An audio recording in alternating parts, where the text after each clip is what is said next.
Good morning. My name is Saadav Ali from IIMT College of Medical Sciences, Department of Pharmacology. Today I will discuss about cardiovascular system. Cardiovascular system क्या होता है? Cardio जैसे कि नाम से ही है cardiovascular system. इसके अंदर cardio means heart, vascular means blood vessels. और उसके जब हार्ट और ब्लड वेसल्स के बारे में बात करें तो हार्ट का और ब्लड वेसल्स का क्या काम होता है? ब्लड को पंप करना, ब्लड को एक जगह से दूसरी जगह पे लेके जाना. ठीक है, तो इसके अंदर हम ब्लड को भी डिस्कस करेंगे. तो इसमें हम किन किन चीजों को डिस्कस करते हैं? हार्ट, ब्लड वेसल्स और ब्लड, जो कि हमारी पूरी बॉडी में सर्कुलेट होता है. ठीक है, इसमें क्या क्या चीजें होती है? जैसे कि हमारा ब्लड है, ब्लड किस किस चीज को सर्कुलेट करता है, किस किस चीज को लेके जाता है. उसमें जैसे हम सांस लेते हैं, सांस में जो हम एटमॉस्फेयर से जो जितनी भी हमने एयर ली है उसमें जो ऑक्सीजन होता है, ऑक्सीजन हमारा लंग्स से फिर हमारा ब्लड वेसल्स के अंदर चला जाता है. किसमें? ब्लड वेसल्स के अंदर जाने के बाद तो ऑक्सीजन होगी. जो हम अपना खाना पीना खाते हैं उसमें जो आपके न्यूट्रिएंट्स होते हैं वो न्यूट्रिएंट्स भी एब्जॉर्ब होके वो भी ब्लड में जाते हैं. ठीक है, तो उन सब चीज को लेके या फिर जैसे आपने जो न्यूट्रिएंट्स लिए हैं या आपने जो ड्रग ली है वो एब्जॉर्ब होके आपकी ब्लड में पहुंच गई. अब उसके बाद से जब वो ब्लड में पहुंच गई है, ब्लड से फिर वो वापस भी आती है. जैसे जो हमने जो भी खाना खाया या हमारी ब्लड से जो हमारी जो ड्रग्स है उसके जो इलेक्ट्रोलाइट्स या मेटाबोलाइट्स जो बने हैं, मेटाबोलाइट्स अब वो वापस आएंगे क्योंकि मेटाबोलाइट्स जो हो गए हैं अब उनका जो वेस्ट प्रोडक्ट हो गया हमारी बॉडी के अंदर तो उनको शरीर से बाहर आना है, तो उसका भी जो ट्रांसपोर्टेशन करती है वो ब्लड करता है. ठीक है, तो इस चीज के लिए हम जो अपना कार्डियोवास्कुलर सिस्टम पढ़ते हैं. ठीक है, तो कार्डियोवास्कुलर सिस्टम में सबसे पहले हम हार्ट को पढ़ेंगे. हार्ट होता क्या है? ठीक है, तो हार्ट क्या है? हमारा कॉन शेप्ड होलो मस्कुलर ऑर्गन होता है. कैसा? कॉन शेप्ड होलो मस्कुलर ऑर्गन होता है. ठीक है, it is about 10 centimetre long, 9 centimetre wide and 6 centimetre thick. कितना? 10 सेंटीमीटर लॉन्ग, 9 सेंटीमीटर वाइड और 6 centimetre thick. It function non stop through out the life. ये पूरी लाइफ बिना रुके हुए काम करता है. वो तो आप भी जानते हैं, अगर ब्लड जो हार्ट ने काम करना बंद कर दिया है तो उसके बाद क्या हो जाएगा. ठीक है, it's average weight in female 250 gram. कितना? फीमेल में 250 ग्राम होता है. और it's average weight in male 300 gram. कितना? 300 ग्राम होता है. ठीक, लोकेशन कहां पे होती है? It rest on the diaphragm. Diaphragm जो होता है हमारा उसके ऊपर और near the midline of the thoracic cavity. जो हमारी थोरेसिक कैविटी होती है उसकी मिडलाइन के नियर होता है, मिडलाइन के पास होता है. तो उस जगह को क्या बोलते हैं? मीडियास्टिनम बोलते हैं. मीडियास्टिनम क्या होता है? A space between both of the lungs. दोनों लंग्स के बीच की जगह को मीडियास्टिनम बोलते हैं. तो मीडियास्टिनम में आपके क्या क्या चीजें? हार्ट हो गया, आपका ईसोफेगस होता है वो भी मीडियास्टिनम में होता है. जो आपका ब्रोंकाई होते हैं वो भी आपका मीडियास्टिनम में होते हैं. ठीक है, उसके बाद इसकी हम एक्सटर्नल हार्ट एनाटॉमी के बारे में बात करते हैं. तो इसमें क्या क्या चीजें होती हैं आपकी? ये जैसे हम हार्ट को डिवाइड करते हैं लेफ्ट साइड और राइट साइड में. ठीक, तो इसमें आपका इधर साइड में राइट पल्मोनरी आर्टरी हो गई, सुपीरियर वेना कावा जो सबसे बड़ी वेन होती है. ठीक, उसके बाद राइट पल्मोनरी वेन हो गई जो ब्लड को हार्ट से लंग्स में लेके जाएंगी, सॉरी जो लंग्स से हार्ट में लेके आएंगी. ठीक है, उसके बाद ये इधर साइड में राइट एट्रियम हो गया, right coronary artery. Coronary artery वो आर्टरी होती है जो हार्ट की मसल्स को ब्लड सप्लाई करती है. ठीक, उसके बाद होता है इंफीरियर वेना कावा. इंफीरियर वेना कावा ये भी सबसे बड़ी वेन होगी जो नीचे वाले हिस्से से बॉडी के ब्लड को हार्ट में लेके आता है. ठीक, इधर साइड में इसका लेफ्ट साइड वाली पोर्शन में वो सब चीजें रहती हैं. जैसे लेफ्ट एरोटा हो गया. एरोटा होती है आपका जो सबसे बड़ी आर्टरी होती है. जब आपका लेफ्ट वेंट्रिकल ब्लड को पूरे का पूरा ब्लड जो होता है आपका सबसे बड़ी आर्टरी में डलता है तो उसे एरोटा बोलते हैं. ये होता है left pulmonary artery. Left pulmonary artery जिसमें आपका इम्प्योर ब्लड प्योर होने के लिए लंग्स में जाएगा. ये लेफ्ट पल्मोनरी वेन्स जो आपकी लंग्स से प्योर होने के बाद ब्लड आपका हार्ट में आता है तो वो पल्मोनरी वेन लेके आती हैं. ये इधर आपका लेफ्ट एट्रियम हो गया, लेफ्ट कार्डियक वेन हो गई. जैसे कार्डियक वेन उसी को बोलते हैं, कोरोनरी आर्टरी और कोरोनरी वेन को बोलते हैं। ये लेफ्ट वेंट्रिकल्स हो गए, ठीक है। उसके बाद हम स्ट्रक्चर की बात करते हैं। स्ट्रक्चर हम हार्ट की दो तरीके से करते हैं, जैसे कि एक तो एक्सटर्नल स्ट्रक्चर हो गई, एक दूसरा इंटरनल स्ट्रक्चर हो गई। तो एक्सटर्नल स्ट्रक्चर में सबसे ऊपर जो एक्सटर्नल स्ट्रक्चर में हम बात करेंगे, जो हार्ट की मसल्स जो होती हैं उसकी लेयर्स के बारे में बात करेंगे। उसमें आपका सबसे पहली लेयर जो होती है पेरिकार्डियम होती है। पेरिकार्डियम आउटर मोस्ट लेयर होती है हार्ट की, ठीक। दूसरा तो पेरिकार्डियम जो है दो में डिवाइड होती है, फाइब्रस पेरिकार्डियम और सीरस पेरिकार्डियम। उसके बाद दूसरी होती है मायोकार्डियम जो मिडल लेयर होती है, और एंडोकार्डियम जो इनर लेयर होती है। तो pericardium the outer most layer of the heart, उसको बोलते हैं pericardium. It protect the heart and prevent heart wall from friction. क्या काम होता है? प्रोटेक्ट करती है हार्ट को, और किसी भी टाइप के फ्रिक्शन, जो फ्रिक्शन होता है, जैसे हमारा हार्ट पंप करता है तो वहां पे फ्रिक्शन हो सकता है लंग्स के साथ, तो उस चीज को प्रिवेंट करती है ये। फाइब्रस पेरिकार्डियम जो इसका एक पार्ट है, it prevent the over stretching of the heart. जैसे हमारा हार्ट पंप करता है तो उसके ओवर स्ट्रेचिंग को रोकती है। ओवर स्ट्रेचिंग ना हो उस वजह से, किसकी वजह से? जो फाइब्रस पेरिकार्डियम उसकी ओवर स्ट्रेचिंग को रोकती है, तो इसी वजह से it provide the protection to the heart. उसके बाद serous pericardium, it has double layer. Serous pericardium के अंदर दो लेयर होती है, एक तो पैराइटल पेरिकार्डियम होती है और एक विजुअल पेरिकार्डियम होती है। पैराइटल और विजुअल पेरिकार्डियम, इन दोनों लेयर्स के बीच में एक स्पेस होता है। इन दोनों लेयर्स के बीच में एक स्पेस होता है। कौन सी दोनों लेयर के? जो पैराइटल पेरिकार्डियम और विजुअल पेरिकार्डियम है। तो इस स्पेस को बोलते हैं पेरिकार्डियल स्पेस। और इस स्पेस के अंदर एक फ्लूइड भरा होता है, उसे पेरिकार्डियल फ्लूइड बोलते हैं। उसका क्या काम होता है? हार्ट को न्यूट्रिशन देना और उसको मॉइस्ट रखना, ठीक है। और उसके बाद जैसे फ्रिक्शन ना हो उसकी वजह से मॉइस्ट, जैसे हमारा हार्ट मॉइस्ट रहेगा तो उसकी वजह से फ्रिक्शन में भी हेल्प, जो फ्रिक्शन ना हो उस तरीके से भी हार्ट को प्रोटेक्ट करके रखता है। उसके बाद मायोकार्डियम, जो इसकी मायोकार्डियम लेयर होती है, वो जो it is the middle layer of the heart. Myocardium कौन सी? मिडल लेयर होती है। It is composed of specialised cardiac muscles. किस चीज की बनी होती है? एक स्पेशल टाइप की कार्डियक मसल्स की बनी होती है, जो सिर्फ हार्ट, जो हमारा हार्ट होता है उसी में पाई जाती है वो मसल्स, ठीक है। और जो हमारा पंपिंग एक्शन होता है, हार्ट का जो पंपिंग एक्शन होता है वो इसी पे डिपेंड रहता है, मायोकार्डियम मसल्स पे। जो मायोकार्डियल लेयर है वो ही हमारे हार्ट को पंप कराती है, क्योंकि जो इसके अंदर कंडक्शन सिस्टम होता है, उसके परकेंजी फाइबर्स जो होते हैं वो मायोकार्डियम के अंदर ही होते हैं, ठीक है। उसके बाद आता है एंडोकार्डियम। एंडोकार्डियम जो इसकी सबसे अंदर वाली लेयर को, इनर मोस्ट लेयर जो होती है, उसको हम एंडोकार्डियम बोलते हैं। उसका क्या काम होता है? वो जो बाहर की तरफ से तो मायोकार्डियम लेयर से जुड़ी होती है, और अंदर की तरफ से वो हार्ट की जो वाल्व्स होते हैं उसको फॉर्म करती है, ठीक है। उसके बाद इंटरनल, जो हमारी हार्ट होता है, हम उसका इंटरनल व्यू भी देख सकते हैं। जैसे इसमें सुपीरियर वेना कावा ये हो गया, जो अभी मैंने एक्सटर्नल में बताया था आपको। राइट पल्मोनरी आर्टरी होगी, राइट पल्मोनरी वेन हो गई। उसके बाद पल्मोनरी ट्रंक हो गया, ये पल्मोनरी वेन्स हो गई। ये सब चीज़ें जो इंटरनल स्ट्रक्चर से भी देख सकते हैं। इसमें जैसे आपको हार्ट के 4 चैम्बर दिखाई देंगे, ठीक। उसके वाल्व दिखाई देंगे, वाल्व कैसे कैसे होते हैं, वाल्व कहाँ कहाँ पे होते हैं, ठीक। उसके बाद अब हम हार्ट को किस तरीके से, जो अब इसकी हम अगर बात करें इंटरनल स्ट्रक्चर की, तो इंटरनल स्ट्रक्चर में हम कैसे करते हैं? जो हमारा हार्ट होता है वो 2 पोर्शन में डिवाइड होता है। किसमें? 2 पोर्शन में डिवाइड होता है।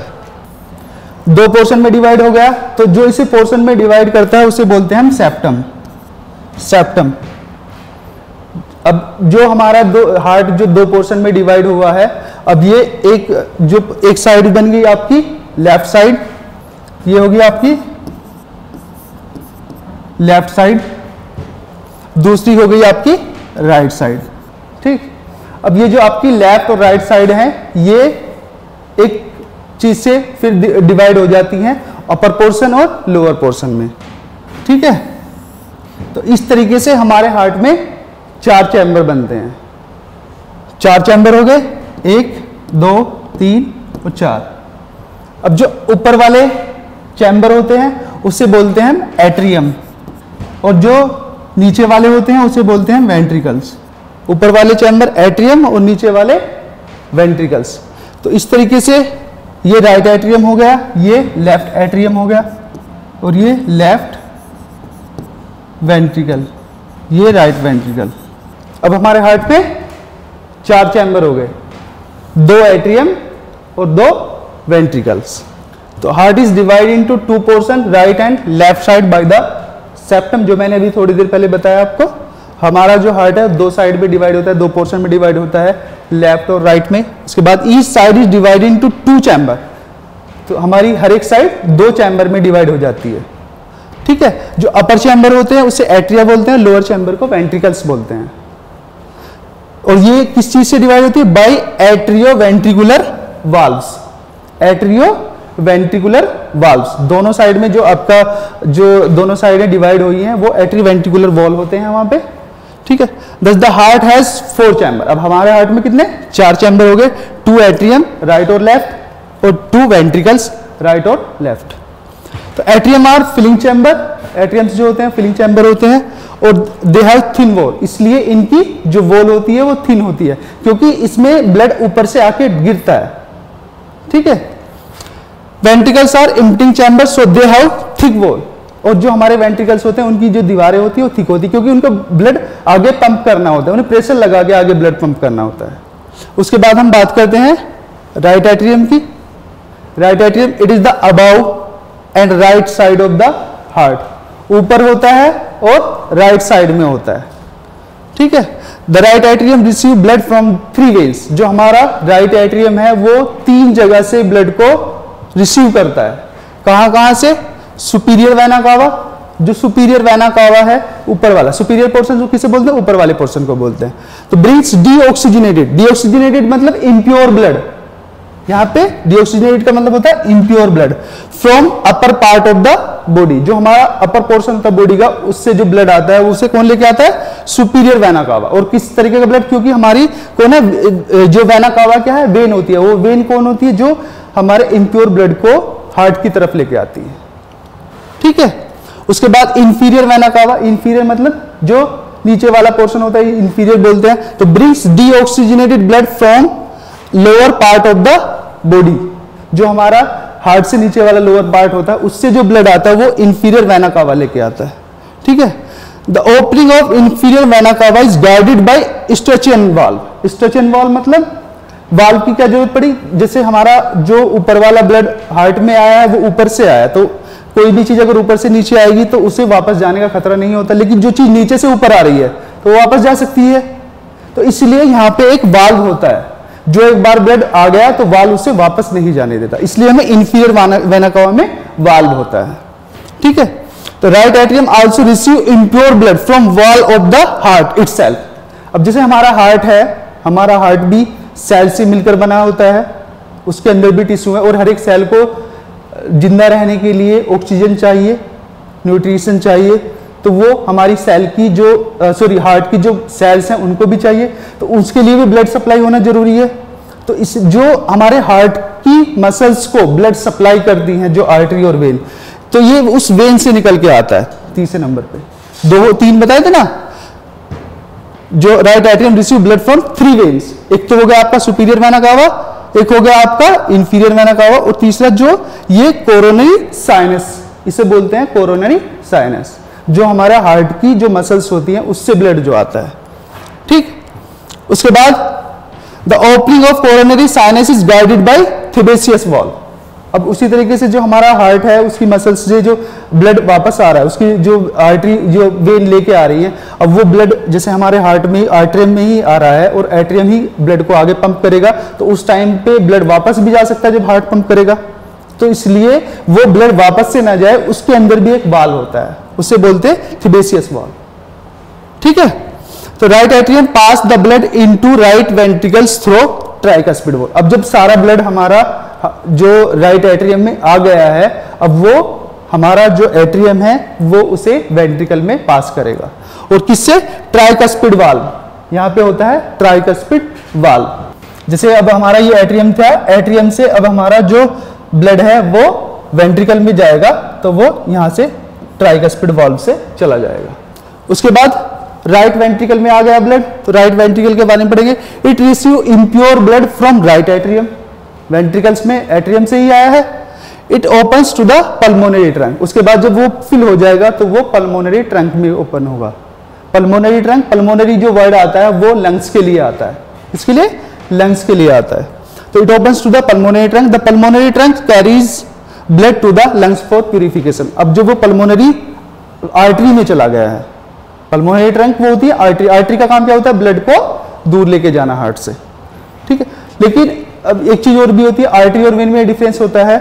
जो वेन होती है वो इम्प्योर ब्लड हमारे हार्ट की तरफ लेके आती है, जो आर्टरीज होती है वो प्योर ब्लड को हार्ट से दूर लेके जाती है। लेकिन इस केस में जो पल्मोनरी आर्टरी और पल्मोनरी वेन में उल्टा होता है, पल्मोनरी आर्टरी जो होती है वो इम्प्योर ब्लड को लेके जाती है प्यूरिफिकेशन के लिए, और पल्मोनरी वेन प्योर ब्लड जब हो गया है उसे हार्ट में लेके आती है, ठीक है। तो यहाँ पे आर्टरी, जो पल्मोनरी आर्टरी होती है वो हार्ट, जो ब्लड हार्ट से निकला है उसे, या जो आपका राइट वेंट्रिकल से निकला है उसे कहाँ पे लेके जाएंगे, लंग्स में प्यूरिफिकेशन के लिए। प्यूरिफिकेशन मतलब इसमें जो कार्बन डाइऑक्साइड है वो आपकी लंग्स में चली जाएगी और वहां से जो ऑक्सीजन है वो उसमें ऐड हो जाएगी, ठीक। Eight the junction of right ventricle and pulmonary trunk, junction मतलब जो आपका राइट एट्रियम है वहां पे और जो पल्मोनरी ट्रंक है उस जंक्शन पे एक सेमिलुनर वॉल होता है। कौन सा? सेमिलुनर वॉल होता है, उससे बोलते हैं हम पल्मोनरी सेमिलुनर वॉल। यहाँ पे वाल्व की क्या जरूरत पड़ी? जब हमारा हार्ट ब्लड को आगे पंप करता है, पंप करने के बाद अगर वो फिर वापस से रिलैक्स करेगा तो ब्लड वापस ना आए, इसलिए उस पर वहां पे एक वाल्व की जरूरत पड़ती है। अब जो हमारा ब्लड है वो कहां पे चला गया है? पल्मोनरी आर्टरी उसे लंग्स में लेके गई है। लंग्स में क्या होगा? प्यूरिफिकेशन होगा। प्यूरिफिकेशन मतलब जो उसके अंदर कार्बन डाइऑक्साइड थी वो आपकी जो लंग्स होते हैं, लंग्स के अंदर एल्वलाई जो होती हैं, एल्वलाई के अंदर हमने जो सांस ली है उसमें आपकी जो गैसेस आई है उसमें कार्बन डाइऑक्साइड भी है, ऑक्सीजन भी है, लेकिन ऑक्सीजन की जो अमाउंट है वो आपके एल्वलाई में ज्यादा है और ब्लड जो आपका गया है उसमें ऑक्सीजन की अमाउंट जो कम है। तो वहां पे पार्शियल प्रेशर जो होता है, पार्शियल प्रेशर के अकॉर्डिंग जो एक्सचेंज हो जाता है गैस का, क्योंकि पार्शियल प्रेशर कार्बन डाइऑक्साइड का ब्लड में ज्यादा है तो कार्बन डाइऑक्साइड ब्लड से निकल के लंग्स में जाएगी और लंग्स में ऑक्सीजन का पार्शियल प्रेशर ज्यादा है तो ऑक्सीजन ब्लड में ऐड हो जाएगी, ठीक। उसके बाद जो हमारा ब्लड है वो प्यूरिफाई हो गया है। अब वो ब्लड प्यूरिफाई होने के बाद उसे जो पल्मोनरी वेन होती है, कौन सी? पल्मोनरी वेन, उस ब्लड को लेफ्ट एट्रियम में लेके आएंगे। किधर? लेफ्ट एट्रियम में। कहां पे? इधर लेफ्ट एट्रियम, यहां आएगा। कहां से? Pulmonary vein. पल्मोनरी वेन इसे लेके आएगी लेफ्ट एट्रियम में, ठीक। जब लेफ्ट एट्रियम में आया तो अब हम लेफ्ट एट्रियम के बारे में पढ़ेंगे। तो it is situated to the left side of the upper portion of the heart, heart के अपर पोर्शन में और लेफ्ट साइड में होता है, ठीक। It contains pure oxygenated blood. अब इसमें प्योर ब्लड आ गया है, क्यों? क्योंकि इसमें ऑक्सीजन ऐड हो गई है, उसी ऑक्सीजनेटेड ब्लड को प्योर ब्लड बोलते हैं। It receive pure blood from lungs through pulmonary vein, pulmonary vein उसे लेके आती है, ठीक है। वन फ्रॉम ईच लंग्स, हमारे दो लंग्स हैं तो दोनों लंग्स से एक एक वेन लेके आएगी। कहां पे आएगी? लेफ्ट एट्रियम में लेके आएगी, ठीक है। On contraction left atrium pumps its blood to left ventricle. जब हमारा हार्ट कॉन्ट्रैक्शन करता है तो उसमें जो लेफ्ट एट्रियम जो होता है वो अपने ब्लड को लेफ्ट वेंट्रिकल में पोर कर देता है, और वहां पे कौन सा वाल्व होता है? बाइकस्पिड वॉल्व होता है, ठीक है। वहां पे कौन सा? बाइकस्पिड वॉल्व होता है। अब ये जो हमारा ब्लड इसमें आ गया था, अब यहां से वो बाइकस्पिड वॉल्व यहां से ओपन होगा और हमारा जो ब्लड है वो लेफ्ट एट्रियम से लेफ्ट वेंट्रिकल में चला जाएगा। उसके बाद लेफ्ट वेंट्रिकल के बारे में पढ़ेंगे। It is situated to the left side of the heart. किधर होगा? लेफ्ट साइड में होगा, ठीक है। The walls of the left ventricle are 3 times thicker than the right ventricle.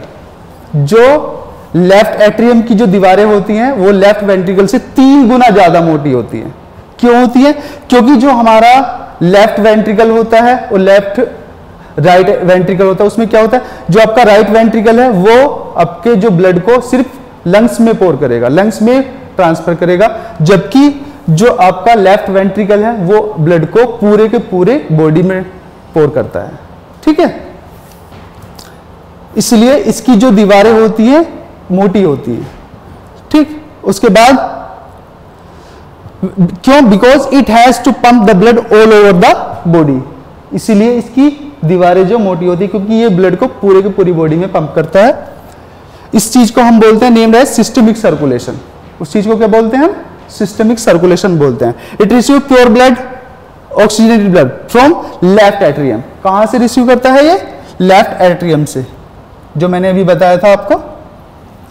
Left atrium से लेफ्ट वेंट्रिकल में ब्लड चला गया है, और कौन से वाल्व से गया है यहाँ पर? Bicuspid valve. उसके बाद which in turns takes this blood to whole body and organs. फिर ये कहां पे जाएगा? ये ब्लड आपका पूरी बॉडी में सभी ऑर्गन्स में जाएगा, ठीक। Eight the junction of the left atrium, अब ये जहां लेफ्ट एट्रियम का जंक्शन हुआ है, लेफ्ट एट्रियम और एरोटा। एरोटा क्या है? सबसे बड़ी आर्टरी को, जहां सारे का सारा जो ब्लड है लेफ्ट एट्रियम से एक आर्टरी में डलता है, उसके बाद फिर जो आर्टरीज होती हैं आपस में डिवाइड होकर फिर पूरे ब्लड पूरी बॉडी में चली जाती हैं। तो at the junction of the left atrium and aorta there is a semilunar wall. यहाँ पे भी एक सेमिलुनर वॉल होता है। क्यों? क्योंकि जब हमारा हार्ट ब्लड को पंप कर देगा और पंप करके फिर रिलैक्स होगा, तो उस टाइम पे ब्लड वापस ना आ जाए, इसलिए वहां पे गार्ड करने के लिए एक वाल्व होता है। उसे बोलते हैं aortic semilunar valve. Aortic semilunar valve. अब ये सेमिलुनर वॉल जो इसमें आपका ब्लड चला गया है, मतलब एरोटा में जाने के बाद ये सेमिलुनर वॉल बंद हो जाता है, तो हार्ट से जो ब्लड निकला था वो अब आगे बॉडी में चला जाता है, ठीक है। इससे अब ये मैंने जो बताया है आपको इस तरीके से बताया, पहले राइट साइड और फिर लेफ्ट साइड, लेकिन ऐसे नहीं होता है। ये कैसे होगा? मतलब दोनों साइड जो है एक साथ काम करती है। जैसे आपका ये राइट एट्रियम है और ये लेफ्ट एट्रियम है, दोनों में एक साथ ब्लड डलता है। इधर आपका superior vena cava, inferior vena कावा और कोरोनरी साइनस, इससे ब्लड आएगा उसी टाइम पे, सेम टाइम बिल्कुल। जो आपकी पल्मोनरी वेन होती हैं वो लेफ्ट एट्रियम में ब्लड को लेकर आती हैं, ठीक। उसके बाद ये दोनों जब पंप, ये जो हमारे चैम्बर्स होते हैं फिल हो जाते हैं। फिल होने के बाद जब इनमें से प्रेशर लगता है, प्रेशर लगने की वजह से ये दोनों वाल्व एक साथ खुलते हैं, ठीक। वाल्व एक साथ खुलते हैं तो ये वाला जो ब्लड होता है वो राइट साइड के वेंट्रिकल में चला जाता है, लेफ्ट वाला लेफ्ट वेंट्रिकल में चला जाता है एक साथ। उसके बाद जब ये ब्लड इसमें चला गया तो ऊपर वाले जो चैम्बर थे उनके अंदर जो प्रेशर था या वो कम हो गया। कम होने की वजह से जो ये वाल्व होते हैं ये बंद होते हैं, ठीक है। उसके बाद फिर जब ये हमारा ब्लड जो है इस वाले चैम्बर, नीचे वाले चैम्बर में आ गया है एक साथ, तो ये दोनों चैम्बर फिर पंप करते हैं ब्लड को आगे की तरफ। तो ये वाला राइट वेंट्रिकल्स जो है वो ब्लड को पंप करता है पल्मोनरी ट्रंक में और ये एरोटा में। और ये दोनों सेमिलुनर, जब इसका प्रेशर बढ़ता है तो नीचे जो यहाँ सेमिलुनर वॉल मैंने बताए थे, तो ये दोनों वाल्व ओपन होते हैं। ओपन होने के बाद दोनों साइड का ब्लड जो होता है वो अलग अलग साइड में चला जाता है, जैसे ये पल्मोनरी ट्रंक में बताया हूं मैं, और ये कहाँ पे, ये एरोटा में चला जाता है। जब ये ब्लड इसमें चला जाता है तो ये वाले चैम्बर खाली हो गए। खाली होने के बाद अब इसके अंदर जो प्रेशर था वो खत्म हो गया तो फिर ये वाले वाल्व बंद होते हैं। तो एक हार्ट के अंदर एक आवाज आती है लब डब, तो वो आवाज यही होती है जिस टाइम पे आपके ये वाले वाल्व ओपन होके जब ये वाला प्रेशर कम हुआ, खत्म हुआ और ये बंद हुए, तो उस टाइम पे जो आवाज आती है उसे बोलते लब, वो होती है लब। और जब ये वाला ब्लड आगे चला गया, आगे जाने के बाद फिर ये वाले वाल्व जो बंद हुए हैं उससे जो आवाज आती है उसे बोलते हैं डप, लब डप। अब उसके बाद हमने हार्ट के अंदर क्या किया, जैसे कार्डियोवास्कुलर सिस्टम मैंने बताया था, कार्डियोवास्कुलर सिस्टम। तो कार्डियोवास्कुलर किस चीज से मिलकर बना है? कार्डियो मतलब हार्ट और वास्कुलर मतलब ब्लड वेसल्स, और उसके अंदर जो ब्लड बहता है तो हम तीन चीजों को पढ़ते हैं। तो अब हम पढ़ेंगे ब्लड वेसल्स के बारे में। तो the cardiovascular system has 3 types of blood vessels. 3 type की ब्लड वेसल्स होती हैं इसके अंदर। कौन कौन सी? आर्टरीज और कैपिलरीज और वेन्स। आर्टरीज, कैपिलरीज और वेन्स। आर्टरीज क्या होती हैं? आर्टरीज वे ब्लड वेसल्स होती हैं जो ब्लड को हार्ट से ब्लड को आगे ऑर्गन्स में लेके जाती हैं, जो carry blood away from the heart से दूर लेके जाएंगी, जो उसे बोलते हैं आर्टरीज। और क्या डिफरेंस होता है इसमें? आर्टरीज के अंदर जो होता है प्योर ब्लड होता है, सिर्फ एक आर्टरी को छोड़ के। कौन सी? पल्मोनरी आर्टरी को छोड़ के, ठीक है। उसके बाद capillaries where nutrients and gas exchange आकर।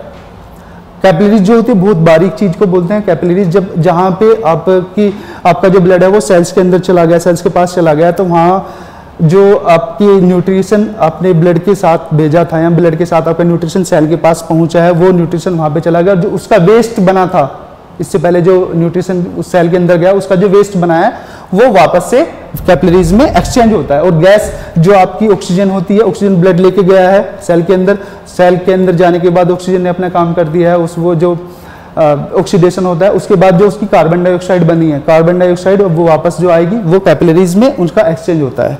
उसके बाद वेन्स जो कैपिलरीज होती है, फिर वेन्यूल्स और फिर वेन्स में वापस से ब्लड हार्ट में आ जाता है। तो यहाँ पे हम बता सकते हैं कैसे कैसे ब्लड वेसल्स, जैसे आपको इसमें बताया ये जो रेड कलर में है ये आर्टरीज होती हैं, ठीक, आर्टरी है, आर्टरी की जो होती है ब्लड को हार्ट से दूर लेके गई है। उसके बाद ये होती है कैपिलरीज, ठीक है। जैसे आर्टरी भी दो पार्ट, दो उसमें सबसे बड़ी आर्टरी को एरोटा बोलते हैं, एरोटा, एरोटा से फिर आर्टरी बनती है, आर्टरी से फिर आर्टियोल्स बनते हैं, ठीक है। आर्टियोल्स हो गए, आर्टियोल्स के बाद फिर कैपिलरीज हो गई, कैपिलरीज में आपका एक्सचेंज होता है, ठीक। उसके बाद एक्सचेंज हुआ, एक्सचेंज होने के बाद फिर वेन्यूल्स जो सबसे छोटी वेन होती है वेन्यूल्स बोलते हैं, ठीक। वेन्यूल से फिर वेन बना है, ठीक। तो वेन से फिर हमारा जो ब्लड है वो हार्ट में आ गया है। किस तरीके से, जो हार्ट है, हार्ट ने अपना ब्लड को पंप किया किसमें, सबसे बड़ी आर्टरी एरोटा, एरोटा से फिर आर्टरी बनी, सारी तरफ चली गई आर्टरीज, आर्टरी जो छोटी हो गई फिर आर्टियोल्स हो जाते हैं, आर्टियोल्स के बाद फिर ये कैपिलरीज बन जाती हैं, कैपिलरीज जहाँ पे एक्सचेंज होगा, ठीक। कैपिलरीज वो फिर कैपिलरीज से फिर हमारा जो ब्लड है वो वेन में आएगा वापस से। तो सबसे छोटी वेन होती है वेन्यूल, वेन्यूल के बाद फिर वेन, वेन से फिर हमारा जो ब्लड है वो हार्ट में आ जाता है। तो हम आर्टरीज के बारे में पढ़ेंगे पहले। Arteries and arterioles take blood away from the heart, जो पहले बताया मैंने अभी। आर्टरीज और आर्टियोल्स क्या करते हैं, ब्लड को हार्ट से दूर लेके जाते हैं। The largest artery is aorta, मैंने भी बताया था थोड़ी देर पहले, लार्जेस्ट आर्टरी को एरोटा बोलते हैं। The middle layer of N artery wall consist of smooth muscles, जो आर्टरी होती है, आर्टरी की जो लेयर्स होती हैं उसकी जो मिडिल लेयर होती है वो स्मूथ मसल्स की बनी होती है। That can constrict to regulate blood flow and blood pressure, वो कॉन्स्ट्रिक्ट करती है जिससे हमारा जो ब्लड प्रेशर है या ब्लड फ्लो है वो रेगुलेट रहे। अब जैसे ब्लड प्रेशर हाई हो जाता है तो उसमें क्या होगा, जो हमारी स्मूथ मसल्स ये आर्टरीज की होती हैं ये कॉन्स्ट्रिक्ट कर जाती हैं, ज़्यादा सिकुड़ जाती हैं, तो उससे क्या होगा, जो आर्टरीज के जो अंदर का रास्ता है वो नैरो हो जाता है, जिसकी वजह से ब्लड प्रेशर बढ़ता है। अब उसी के अगर ये चीज़ें स्मूथ मसल्स जो हैं ये डायलेट कर जाएं, डायलेट कर गई तो जो हमारी जो आर्टरीज होती हैं वो डायलेट कर जाएंगी, तो उसकी वजह से क्या होगा, उसके अंदर का जो रास्ता है वो बड़ा हो जाएगा, तो उससे ब्लड प्रेशर लो हो जाएगा। उसके बाद आर्टरीज कैन कंस्ट्रिक्ट और डायलेट चेंजिंग ब्लड प्रेशर, और ये जो हमारे आर्टरीज होते हैं ये भी कॉन्ट्रैक्ट करते हैं या फिर डायलेट करते हैं, जो ब्लड प्रेशर को चेंज करते हैं। उसके बाद capillaries, capillaries have walls only one cell thick to allow exchange of gases and nutrients with tissue fluid, ठीक है। जो हमारी कैपिलरीज होती हैं उसके अंदर जो क्या काम होता है, उनके अंदर गैसेज का और न्यूट्रिएंट्स का एक्सचेंज होता है। जो मैंने भी बताया पहले, जो आपने न्यूट्रिएंट्स लिया है या ऑक्सीजन जो आपकी होती है वो ब्लड आपका लेके जाता है सेल के पास तक। अब सेल के पास चला गया, वहाँ पे ऑक्सीजन से ऑक्सीडेशन हुआ, ऑक्सीडेशन होने के बाद ऑक्सीजन कार्बन डाइऑक्साइड में कन्वर्ट हो गई, जो आपके न्यूट्रिएंट्स होते हैं, न्यूट्रिएंट्स के भी मेटाबोलाइट होकर वो वेस्ट प्रोडक्ट बन गए हैं। अब उनको वापस आना है शरीर से, मतलब शरीर से बाहर निकलने के लिए, तो उसे वेन्स लेके आती हैं, तो उन चीज़ का एक्सचेंज होता है। उसके बाद capillary beds are present in all region of the body but not all capillaries beds are open at the same time. Capillary beds present होते हैं हर जगह पे, लेकिन एक टाइम पे सभी नहीं ओपन होते हैं, ठीक है। Contraction of a sphincter muscles close off a bed and blood can flow through an arterious stunt that passes the capillary bed. Sphincter जो होते हैं वो एक तरीके से वाल्व का काम करते हैं इसमें, जैसे आपका स्टोमक में भी स्फिंक्टर होता है, जैसे आपने जो खाना खाया है वो आपस ना आए, इस वजह से स्फिंक्टर होता है, तो इस तरीके से इसमें भी स्फिंक्टर होते हैं। उसके बाद the veins, venues drain blood from capillaries. अब कैपिलरीज से जो होता है, जो ब्लड है वो वेन्स में चला गया है, ठीक है। Then join to form veins take that take blood to the heart. उसके बाद जो आपकी वेन्यूल्स होते हैं वो किससे जुड़ते हैं? वेन से जुड़ते हैं। वेन्स जो है ब्लड को हार्ट में लेके आती है। ठीक, veins have much less smooth muscles and connective tissue than arteries. जो वेन्स के अंदर जो स्मूथ मसल्स होती हैं वो कम होती है एज कंपेयर टू आर्टरीज। ठीक है, और जो इसके अंदर जो कनेक्टिव टिश्यू होता है वो भी स्मूथ मसल्स, जो कनेक्टिव टिश्यू है वो आर्टरीज के कंपेयर में कम होता है। Veins often have valves that prevent the backward flow of blood when closed. इसके अंदर valves ही होते हैं जो हमारे जो ब्लड को वापस जाने से रोकते हैं। जैसे आपका ब्लड आगे की तरफ आ रहा है तो वापस ना जाए, इसलिए इसके अंदर valves ही होते हैं। Vein carry about 70% of the body's blood and act as a reservoir during hemorrhage. ठीक है, veins carry about 70% of the body blood and act as a reservoir during haemorrhage. Veins के अंदर कितना 70% जो बॉडी का blood होता है वो वेन्स के अंदर रहता है और एक रिजर्वायर की तरीके से काम करती है, और या जैसे हेमरेज हो गया है, ब्लड हेमरेज हो रहा है तो उस टाइम पे इसे बचा के रखेगी। ये पाथ होता है ब्लड थ्रू द हार्ट, कैसे कैसे हमारा जो ब्लड है वो चलता है। जैसे सबसे पहले आपका oxygen rich blood to body, या हम ऐसे देख सकते हैं जैसे हमारा जो ब्लड है वो सबसे पहले ब्लड हार्ट के अंदर आया है तो ऑक्सीजन पुअर ब्लड होगा। कैसा? डीऑक्सीजनेटेड ब्लड हो सकता है, मतलब कहते हैं, या इम्प्योर ब्लड भी बोलते हैं, या oxygen poor blood from body से आपका हार्ट में आया। हार्ट के बाद फिर वो कहाँ पे? Oxygen rich blood to body. फिर या हम इसे ऐसे दिखा सकते हैं, पहले यहाँ से ब्लड यहाँ पे आया, पहले ब्लू को देख लेंगे। ब्लू जो हमारा है वो कौन सा है? डीऑक्सीजनेटेड ब्लड है, और जो रेड कलर में है वो आपका ऑक्सीजनेटेड ब्लड है। तो पहले आपका ब्लड जो है वो हार्ट में आ गया, हार्ट से प्योर होने के लिए फिर वो कहाँ पे जाएगा? लंग्स में जाएगा, लंग्स से फिर वो वापस हार्ट में आएगा, हार्ट से फिर वो बॉडी में जाएगा। इस तरीके से पहले जो इम्प्योर ब्लड है वो हार्ट में आया है, जो ब्लू कलर वाला पोर्शन है वो इम्प्योर है, और जो रेड वाला है वो प्योर ब्लड है। तो आपका पहले ब्लड हार्ट में आया, इम्प्योर ब्लड है, फिर वो प्योर होने के लिए लंग्स में गया है, लंग्स फिर उसको वापस से भेजते हैं फिर प्योर करके हार्ट में, हार्ट से फिर वो बॉडी में चला जाता है। उसके बाद इसका एक कंडक्टिंग सिस्टम होता है, हार्ट का अपना एक कंडक्टिंग सिस्टम होता है, क्योंकि जो हमारी हार्ट, मैंने बताया था मायोकार्डियम मसल्स जो होती हैं वो वॉलेंट्री कंट्रोल नहीं होती है, इनवॉलेंट्री होती है।